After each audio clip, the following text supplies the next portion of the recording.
In this video, I want to share with you what you should do the first moments you step on a cruise ship.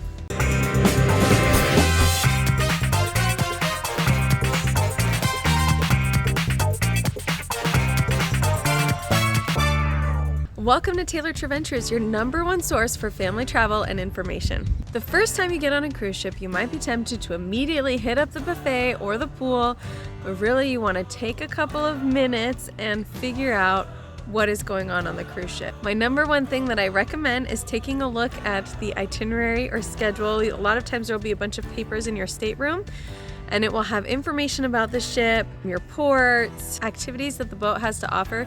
Because here's the thing, you don't want to leave the cruise ship without trying everything that you wanted to do.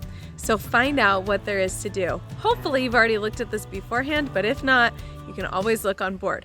For example, our ship had an ice skating rink, and it was great to know that, but you wouldn't necessarily know that unless you had gone to look for it. After we checked out the schedule, we tried to find the locations of all of these places. We found the ice skating rink, we found the theaters, we found the different pool options, we found the different restaurants. A lot of times you'll have one main buffet area, but you might have like a pizza place that's free, which this cruise ship did as well. So you definitely want to check out all of your different options, because if one happens to be closed and you're hungry, you can go to the pizza place. The other reason that you want to look at your schedule is because there might be events that are only happening on that day. So they might have an audition for something that maybe you want to be on the stage, or maybe they have bingo, or they have surfing lessons on their wave rider. For us, the wave rider was a big deal for especially my husband and his brother. So they wanted to hit that up first because they thought it might get crowded later on. So as soon as we had done our exploring, then we went and checked out the wave rider, so that way we made sure that we got to it, because later we assumed it'd be pretty crowded. We also learned that there was a limited amount of time that they would do rock climbing, because it always had to be supervised. And if we wanted to do rock climbing, then we had to go during these specific times.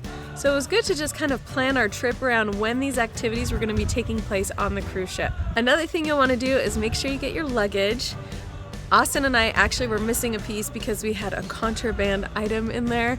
This was a power strip. Apparently you're not supposed to bring power strips on cruise ships, so it had to be confiscated. So make sure you have your luggage. You might not have gotten it.